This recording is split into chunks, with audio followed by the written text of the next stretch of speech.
Welcome back, everybody, to another episode of Yelena Talks. This is the 27th podcast titled Healing in the Context of Relationships. So, yes, I have been a little MIA, as you guys know, remodeling a house, planning a wedding, big projects, but this is a podcast that has been on my mind for a while, and every time I wanted to talk about it, just the timing hasn't worked out. But nonetheless, this is just something that I've been reflecting a lot personally and professionally, and I want to shed some light on this topic. I do believe it will help people, so let's get straight into it.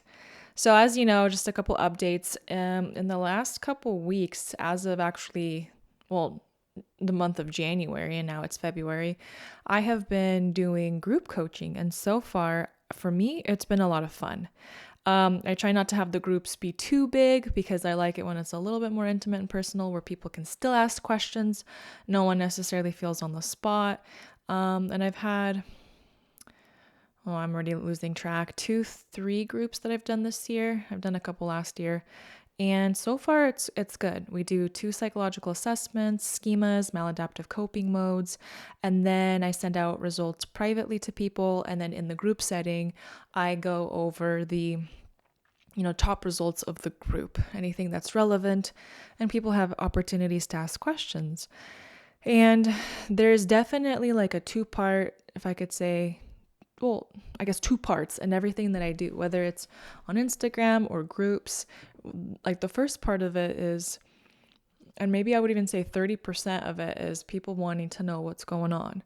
What is this pattern? Like the sabotage pattern I do. Is this flight mode? What does that look like? Practically, like tangibly speaking, what does that look like in my real life?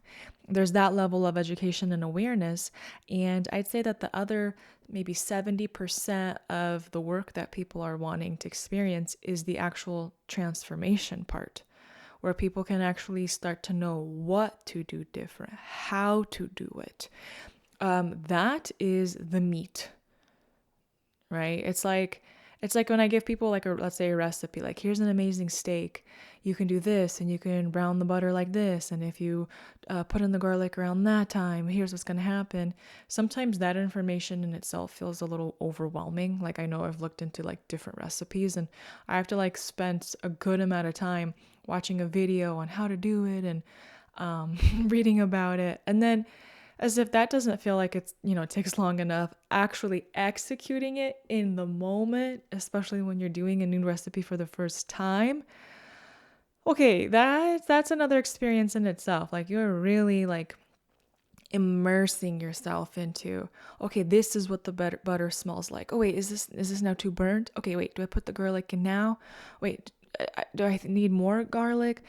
And that's hard, but how else can you practice and become well versed, if not even an expert in your field, in your trade, unless you have repeated amounts or attempts to practice? And there's no way you can practice something without having some level of mistakes or fails that come up. And I don't even like saying the word mistakes or fails because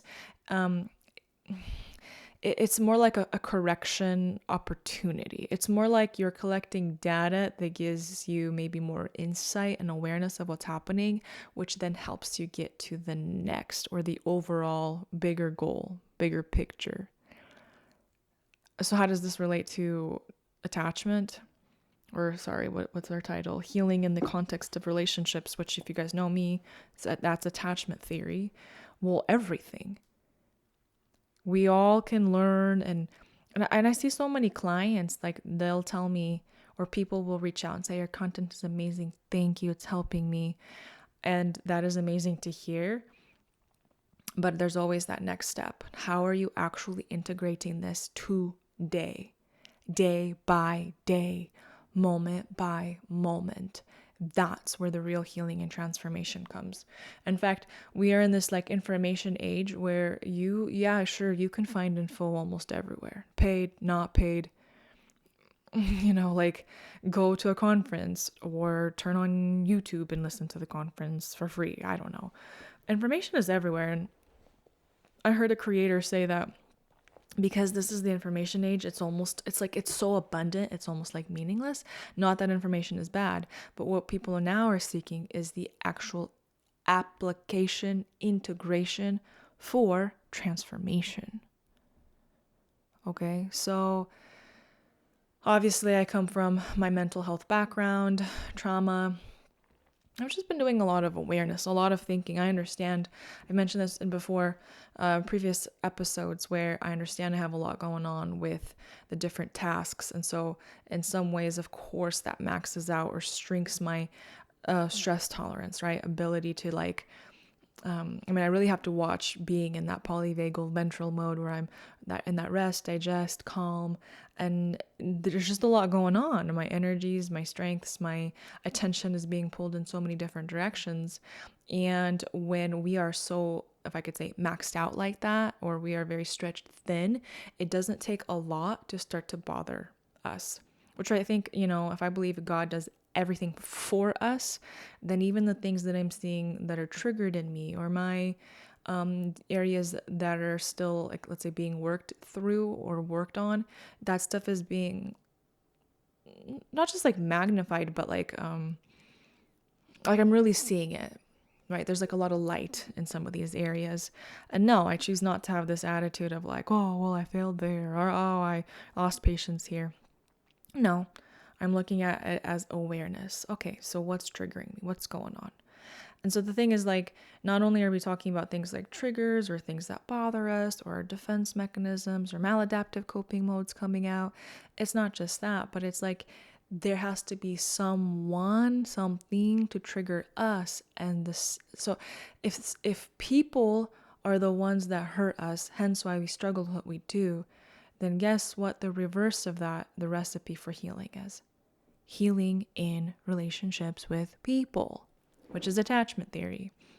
And so if you have had, let's say, close relationships, especially intimate ones, maybe married, then you will know that the closer, more intimate that person is, intimately intertwined in your life, the more it will bring out certain issues, insecurities, fears. And it's not to say, okay, you're a bad person, that's who you are, that's it, period. It's to say, okay, these are the things that we work on. And I remember I had a friend who is the counselor, and she had told me we attract people based off of our trauma language. We attract people who speak that trauma language, who understand it. And the subconscious tries to pull together partners that almost recreate, in some ways, our childhood wounds for the opportunity to heal them. And so, like, let's say not so great example is like, let's say there's a girl who's like, my dad was an alcoholic. I grew up with that. I hate that. And I never want to have that. And more than likely, if something deep is not healed, she will continue to attract that wound. Those are those templates that we have in our brain for relationships and people and opportunities. We keep recreating them.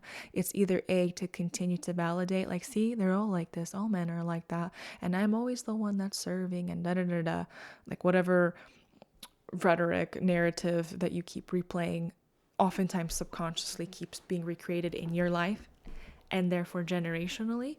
Or B, on the flip side, you can also look at it as, because I believe it's like two truths. The other side of it is, well, I don't want this to keep happening, so how can I, how do I say this? Like that girl that, let's say, ends up marrying an alcoholic guy, even though she vowed she never would. There's that part of her that's like, well, maybe I can prove myself to this guy that I'm worthy, and maybe you can stop drinking. Or whatever the issue is subconsciously. I need to prove myself. And so in some ways, yeah, both partners want to continue to elevate and grow, and those are your guys' goals. Yeah, I think that's possible. But again, you have to be aware of what I don't want to say the word curse, because I've had a podcast about this, like, name that curse, let's break it off. But like, yeah, emotionally unavailable curse, or what's this, like, death sentence? What's this, like, yeah, death sentence, curse, thing that we keep recreating that keeps hurting us, that keeps us getting stuck, replaying the same cycles. So, what is it? Name it. Number one, have awareness. And then B, okay, now break it off by again doing the opposite, hopefully with people who want to see you improve and grow. And whereas we have not been able to choose our caretakers growing up, hence some of the the flaws and falls of humanity inflicted on us and programmed since our early developmental years, hopefully the older we get, the more we get some power and choice to choose the partners we have in our life. And if you don't like the people as adults that are still in your life, like if you're an adult, I've seen this before, like professional young girls will come to me and say, I'm not liking who I'm uniting my life with, whether it's like romantically speaking or business. Like, I don't know why I keep being stuck in the same cycle, attracting the same type of people. And at this point, I understand I'm the one that keeps pulling that into my life still. When you start to understand that, then you start to understand you can do something about it, starting with yourself. So again, going back to this concept of healing in the context of relationships, well, guess what?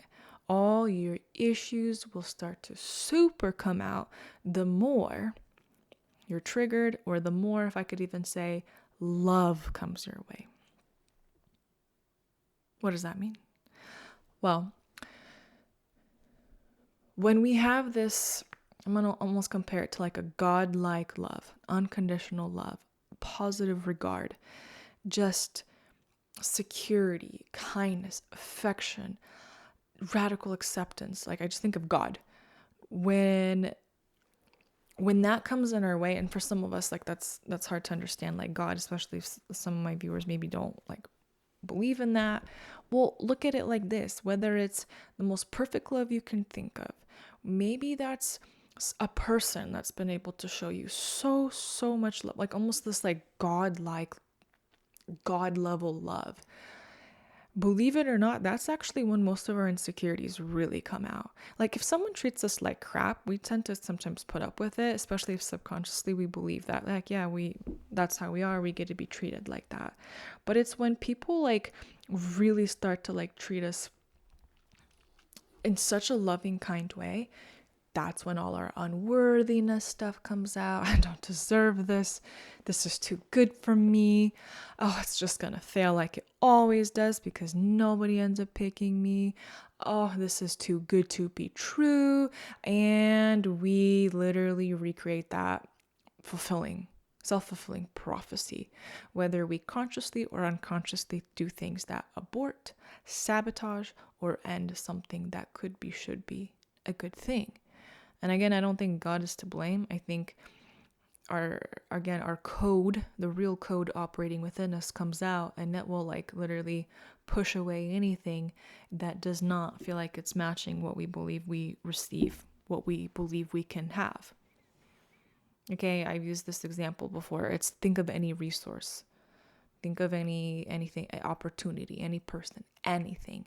And that's why, like, to me, this isn't like new age concepts. I think they're biblical. Like, you are what you believe, and therefore you will continue to attract that, what reinforces that message. And that's like the whole matrix of all of this. Like, do I not have friends because I'm really that not lovable, or just because I am not treating myself like a good friend and I keep putting myself in situations around bad friends, quote unquote friends, or even when good friends do come into my life, I so don't believe I deserve it. I sabotage even that. And that's this like mystery that I feel like we're trying to break off in this generation. And a lot of people are talking about it. Thank goodness. So the context of relationships, attachments, you're romantic. Let's say, I'm just going to use the example, romantic partner, if you have that, or imagine the closest thing you have to it.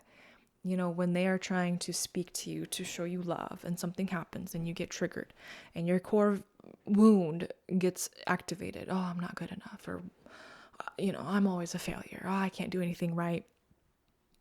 How do you react? Right? Then there's those fight, flight, freeze, fawn modes. Are you shutting down? Do you start to get defensive and loud? Do you start to complain? Do you get scary? Do you shut down? Do you go to the other room and just kind of hide? What do you do? And you will continue to play out that cycle over and over. And your partner will probably have possibly the reciprocal side. So let's say if you get loud, starts to shut down. And you guys will catch yourself falling in this cycle until someone says stop.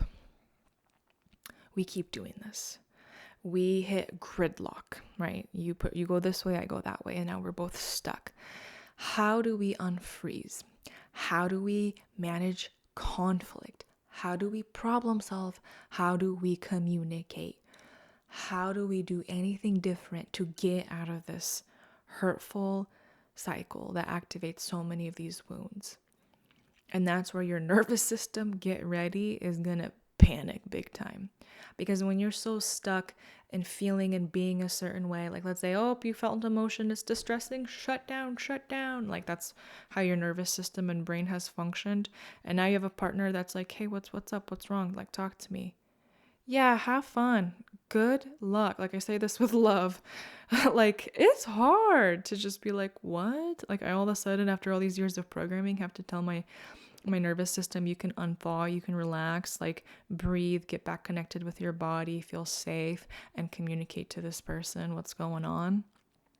That's a lot.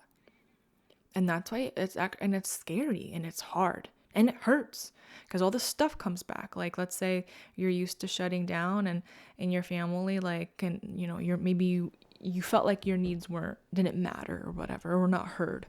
And all of a sudden you have a partner who's like, I want to hear you, talk to me. Like, I love you, stay connected, what's going on? You're triggered, I'm seeing you're shut down. I don't want to like lose you like that. Like, what's going on? Oh yeah, get ready again. Your wounds will come out. Like, it's not just expressing that one feeling right there and there. It's all the stuff, the memories, the conscious, subconscious, memories and wounds that are coming up.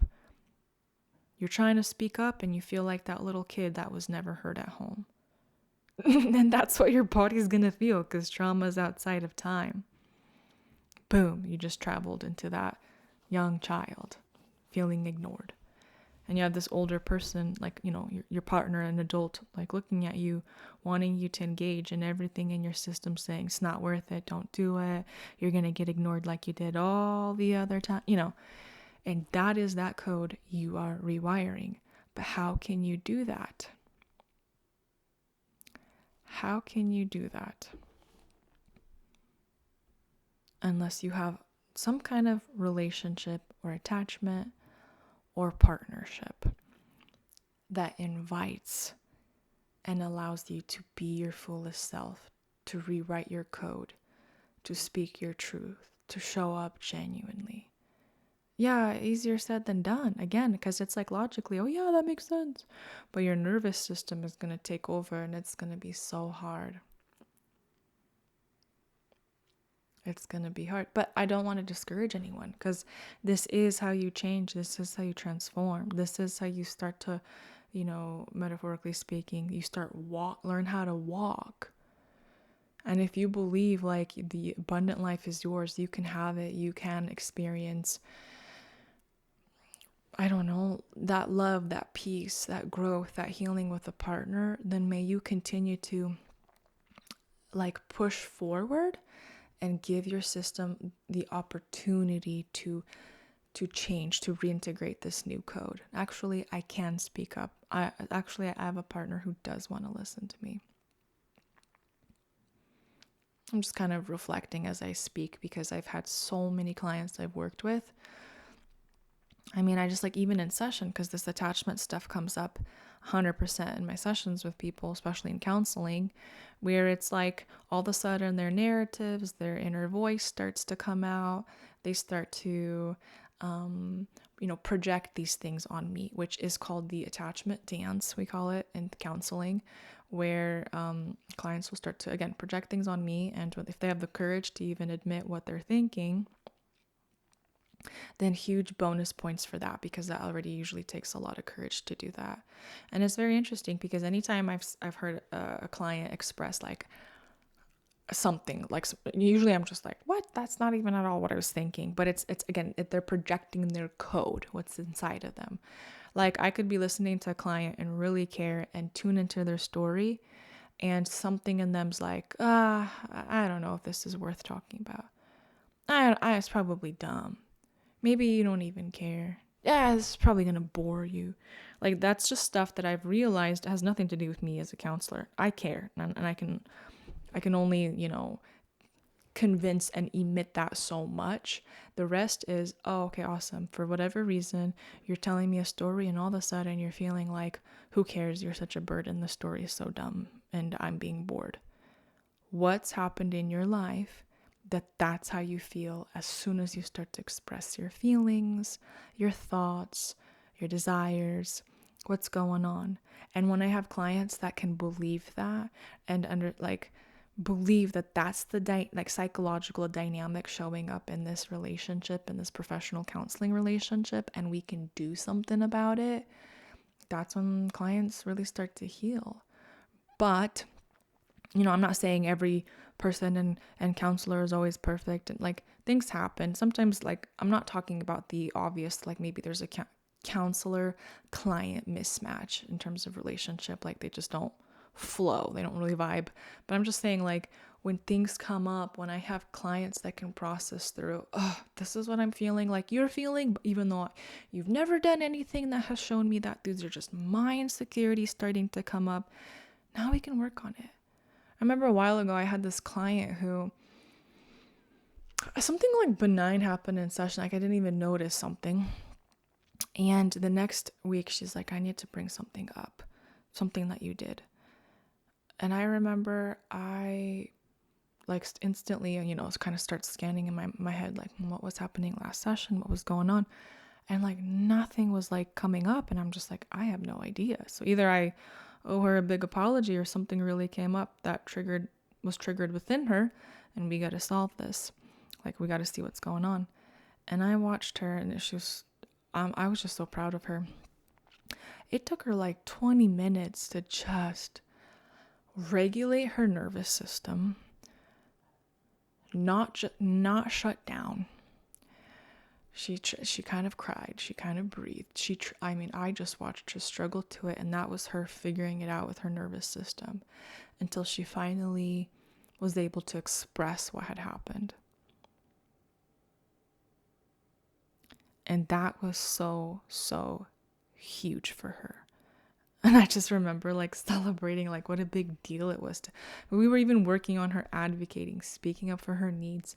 And of course we problem solved whatever was going on. And I was able to talk to her. And I remember telling her later on, it's not just the conflicts that come up. It's the repair work. That is how people heal. It's not that, okay, I got triggered, or I shut down, or I yelled at you, or da-da-da. We don't sweep that under the rug, whether it's personal relationships or professional. It's about how we repair. Hey, I didn't notice that. I'm sorry. Hey, I didn't mean it like that. Hey, actually, here's my side of the story. Here's what I was perceiving. And when we can do that and listen to their side and say, oh, like, okay, I wasn't being ignored, or you're right, I didn't even think about your side. That does make sense. That reconnection, person to person, nervous system to nervous system, that's what starts to heal a person. Because we just need to stop being stuck in these cycles of, oh, this always happens to me. Oh, nobody ever listens to me. Well, I mean, do you even share? Do you share what's going on? Do you share what need you need met? What need you need met? Like, one form of sabotage is like assuming people can just mind read and see what's going on. But at the same time, it's a learned behavior, right? If you didn't believe growing up your needs or whatever were going to be listened to, well, that's not helpful again as an adult. Oh, you're triggered, so you just stuff. Or self-soothe or whatever, right? We've got these multiple different things that people resort to, if I could say, soothe, calm, air quotes, the nervous system, because you're just in the moment trying to regulate, but you're never really solving the problem. And it takes an incredible amount of vulnerability to go out, to talk to someone, to share yourself, to be seen, to formulate a sentence, to be raw, to share your heart. That stuff is hard, not impossible, but so necessary. We can't just keep living in hiding or hiding behind these masks or sabotage modes. It's never fulfilling. Real fulfillment and real love is, very courageous, because to be fully yourself, you're going to have to kind of feel like you're almost at this like mercy for this other human, not God, but human, to still love you, to choose you, to want to connect with you. Like that level of vulnerability, that like, I don't want to say conditional love, but like, I mean, if it's unconditional love, it's like, oh yeah, God loves me no matter what, and I'm just encouraged to be my best and better, and and He'll love me and He'll receive me. That's great. But it's just harder when we're with humans. Is this person still going to be friends with me when I finally share with them? Actually, this is who I am. These are my hobbies. No, actually, that's my opinion about this. I'm going to speak up for myself. I felt hurt. Are they still going to listen to me? Or are they going to be like, you're pathetic, you're a drama queen, you're so self-centered, blah, blah, blah.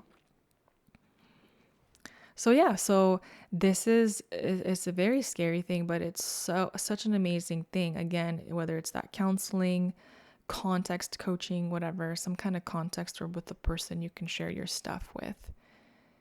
I mean, I even remember when I was doing my counseling coaching stuff, and even till this day, I'm like very reflective, and I'm very like, as much as they can, like, whoa, triggered, nervous system's going out of whack, wanting to shut down, wanting to leave the room, like, no, we're not doing that anymore. That's not the abundant life. The abundant life is I could still stay regulated, stay present, and express what I'm feeling, my distress, my trigger, and what I need, which is another part. Because sometimes people are like, well, I feel like you're not listening to me. I feel like you don't care about me. I feel like I am a burden. Another person can say, no. I love you, I care about you, like I love doing this with you, I love like going out, and you at the end of the day have to actually believe that for yourself.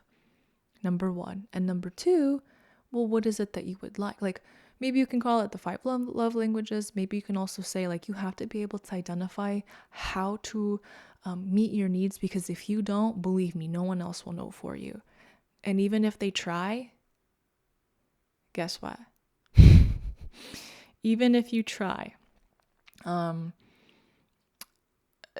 if people try to guess, like if you don't know what you want, you're not going to be satisfied. So it's kind of like if you don't even know what you're hungry for, you can complain. I'm hungry. And people can try. Do you want this? Do you want that? And it's only until you finally say, you know what? I need a peanut butter jelly sandwich, specifically grape. And then someone can meet it. But it's like someone tries to give you a steak, someone tries to give you ravioli, someone tries to give you a smoothie, and you keep saying, no, you're not. I'm still hungry. You're not connecting. What do you want? You've got to be able to tap into and start to learn that skill. What do you want? What do you need? So that's kind of my podcast for this episode. It's just like, it's one thing to know things, but you have to be able to practice this, like if I could say, art or process of healing with people. And believe me, it could be with friends, it could be, with your partner, it could be professionally speaking, coaching, counseling. Get ready for this stuff to come up and meet the need of yourself. I remember, like I was going to say, when I was working with my counselor coach for a while, I just remembered like anything that was coming up, I'm like, listen, if I'm paying money to work with this person, the worst thing I could do is like totally biff these sessions and not invest. Like, no way. I'm putting way too much time and effort and money and energy and vulnerability to not get results. And the more I put in, the more I will get out. So I remember, like, sometimes in sessions, there are topics I didn't want to talk about. I was embarrassed to talk about.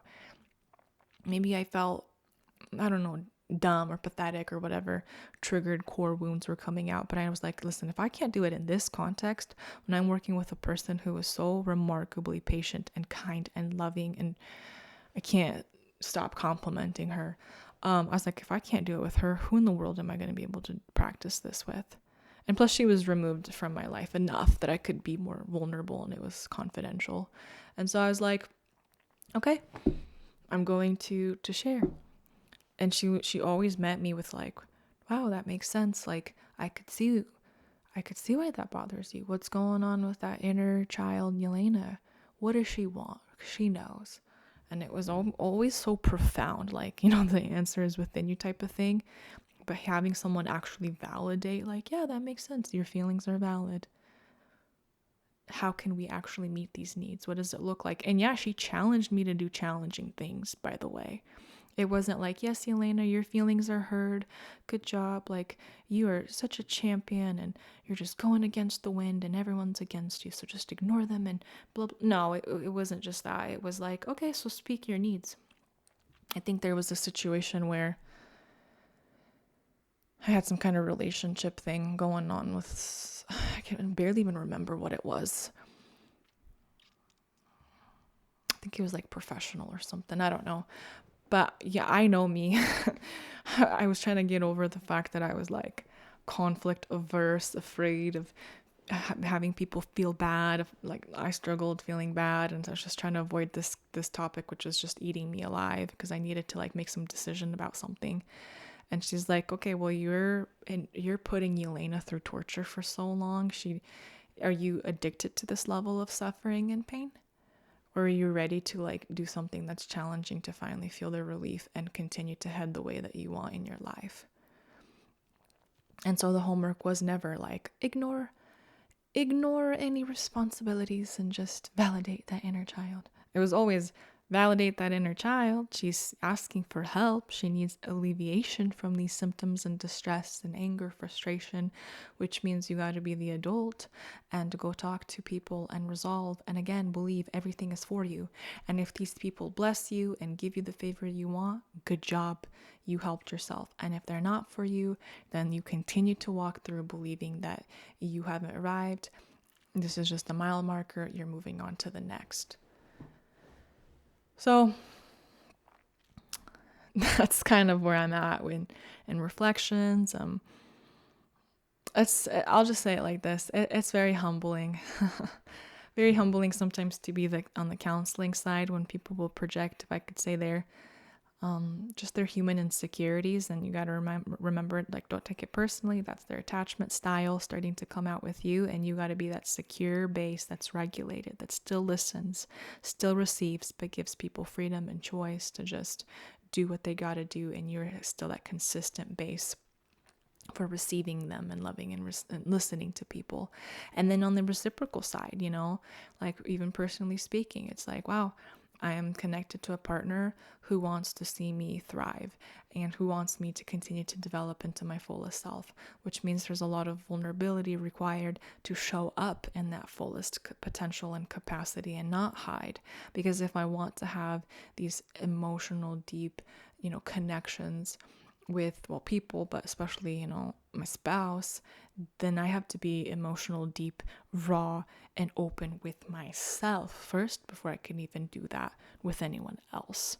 So again, just extreme, like, a bow of honor to anyone who's actively working on rewiring mindsets and nervous system, changing how they do things, their attachment style.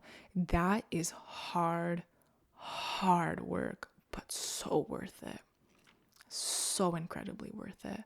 And I'm proud for anyone who is, taking up that baton this generation and breaking off these old things, all this old creation, and stepping into the new. So if you are interested in seeing some more information about what I do, there's Instagram Yelena Talks. That's my profile. As always, I got my courses Free to Thrive, where you can learn a lot of stuff. And there's definitely like practical things you can start to do to rewire yourself. There's Level Up course, which is, I definitely like that one for entrepreneurs. Just again, 3 top areas where every person needs to look at, examine, so they can start to elevate, level up. I've got some group coaching things I'm doing, so watch for announcements on that. And then, as always, individual coaching.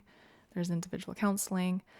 All my info should be up, but yeah, just wanted to encourage all of you, keep doing what you got to do. There's only so much information that you can binge behind the screen, and the rest only comes out again in the context of relationships. So be blessed, have an abundant life, and we'll talk to you later.